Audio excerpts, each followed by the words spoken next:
भारत आज जिस मुकाम पर आज खड़ा है, वहां आर्टिफिशियल इंटेलिजेंस सिर्फ टेक्नोलॉजी नहीं बल्कि भविष्य की अर्थव्यवस्था, शक्ति संतुलन और राष्ट्रीय सुरक्षा का केंद्र बिंदु बन चुकी है। और इसी संदर्भ में इंडिया इम्पैक्ट एआई समिट एक निर्णायक मोड़ की तरह सामने आता है।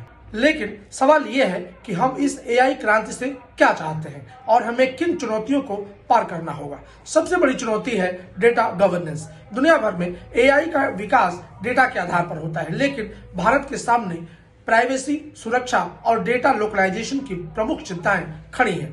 बिना मजबूत फ्रेमवर्क के डेटा हमारा संसाधन नहीं बल्कि हमारी कमजोरी बन सकता है। दूसरी चुनौती है टैलेंट और इंफ्रास्ट्रक्चर। एआई रिसर्च में हम तेजी से आगे बढ़ रहे हैं, लेकिन टायर 2 और टायर 3 शहरों में स्किल गैप अभी भी बड़ा है।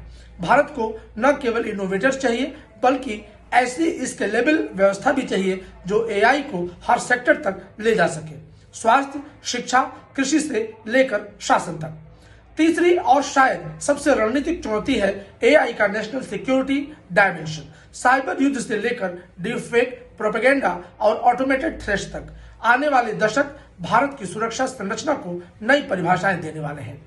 अब बात करते हैं लक्ष्यों की। भारत के सामने पहला लक्ष्य है एआई को जनहित की दिशा में मोड़ना, यानी ऐसी टेक्नोलॉजी जो असमानता कम करे और विकास को तेज बढ़ाए। दूसरा लक्ष्य है एआई में बौद्धिक नेतृत्व। हम सिर्फ बाजार में नहीं बल्कि निर्माता बनना चाहते हैं, अपने मॉडल, अपने चिप्स, अपने इनोवेशन के साथ। तीसरा लक्ष्य है समावेशी एआई इकोसिस्टम। जी हाँ, जहां स्टार्टअप्स, उद्योग, सरकार और एकेडमिक जगत मिलकर एक मजबूत भविष्य का निर्माण करें।